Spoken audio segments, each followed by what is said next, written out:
Good morning, everyone. I am Daniela Pesimo Padernal. I'm going to speech entitled The Kingmaker.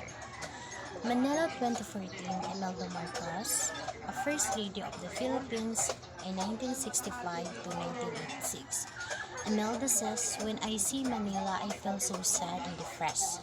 Ita Rosales says, Marcos's family wants to restore their great name, and the main goal of Imelda Marcos is to vindicate the family's honor and family's name except the Filipino nations. An extraordinary look into the controversial political career of Imelda Marcos. As the former First Lady of the Philippines, Imelda Marcos is best known for her affluent lifestyle, but it was her behind the scenes influence of her husband's presidency that dragged her to the global political forefront, a journey through the Marcos family's long history of corruption and extravagance and brutality. This documentary tells a cautionary tale of powerful female leader whose questionable sense of reality divided a nation. In 1976, Ferdinand and Imelda Marcos ruled the Philippines under martial law, evicted 254 families from an island named Calawit and replaced them with African animal ship from Kenya and latter-day echoes of Noah's Ark. Previously unknown to most people, the island safari is one of the revelations of the documentary, which saw the Marcos matriarch Imelda retelling her version of history.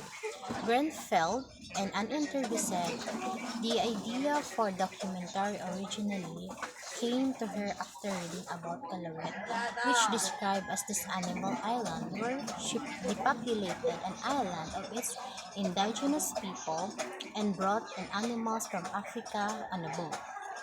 Perception is real, and the truth is not, says Marcos. She is a master of denial and image manipulation to such a degree that it feels like she believes her lies, corruption, and fraud may be the truth, but that doesn't matter nearly as much as the image she represents for her people.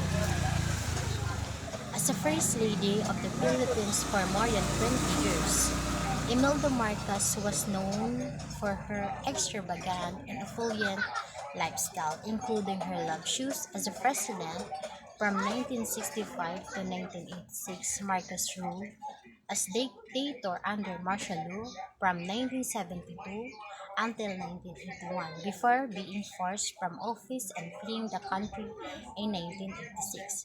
When protesters stormed Malacanang Palace, it was famously discovered that more than 2,700 pairs of shoes had been left behind in Imelda Marcos' wardrobe, and she was later quoted as saying, "They went into my closets looking for skeletons, but thank God, all they found were shoes, beautiful shoes." 30 years later, hundreds of pairs of the First Lady obsession are to be found at the Shoe Museum in the northern city of Marikina. The film concludes with her flatting yet another phoenix-like rise and stirs of the family, bankrolling President Rodrigo Duterte, the country's strong woman, man, the dictator, and Marcos Ali, the notion that Imelda and her clan will keep reaching for the shyness brass ring by any means necessary feels inevitable. Thank